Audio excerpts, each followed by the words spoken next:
Olá, eu sou a doutora Adriane Yamamoto, eu sou médica, endocrinologista pediátrica integrativa e especialista em transtornos do neurodesenvolvimento.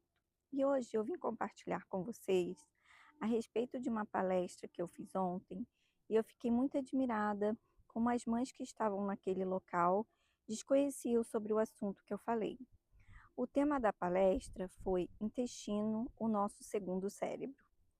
E aí eu falei para elas que a criança autista, a gente já considera ela uma criança por si só inflamada.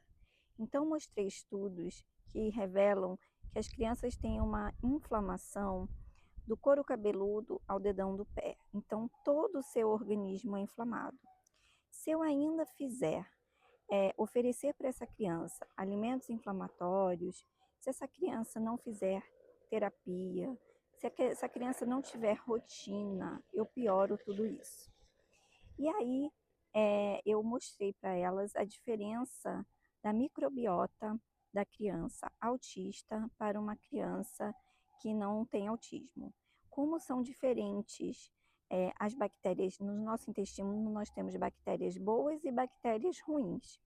Na criança autista, as bactérias ruins predominam sobre as bactérias boas. Com isso, essa criança fica como a gente chama de disbiose. O seu intestino fica desequilibrado. E como essa criança se alimenta mal, come só industrializados, ela tem o que a gente chama de constipação. Essa criança tem dificuldade de evacuar. Muitas mães falam que as fezes dessa criança são grandes, são duras, muitas vezes entopem o vaso sanitário. Então vocês imaginam uma criança com dor de barriga, com excesso de gases e é uma criança não verbal. Qual vai ser o resultado disso? Essa criança vai, como ela vai dizer que está com dor? Vai gritar mais, vai ficar mais agitada, vai se jogar mais no chão, vai ficar mais agressiva.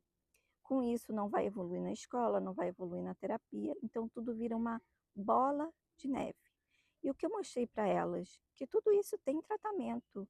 Basta o médico orientar a alimentação, ingesta hídrica, orientar a ingestão de fibras, orientar sobre desfraude, sobre ida ao banheiro, como muitas crianças têm questão sensorial, elas prendem as fezes, dificultando mais idas ao banheiro. Então, eu mostrei para elas que é possível modificar e que é possível deixar essa criança com melhora dessa disbiose. Então, eu queria deixar aqui para vocês essa informação, tá? E dizer para vocês que procurem um endocrinologista para o seu filho, caso isso esteja acontecendo, porque muito dessas alterações podem ter relação também com a parte endocrinológica.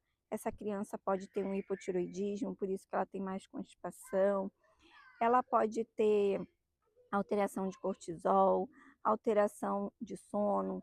A gente orienta higiene do sono, se necessário, a melatonina. Então, uma série de orientações que o endocrinologista pode dar para vocês.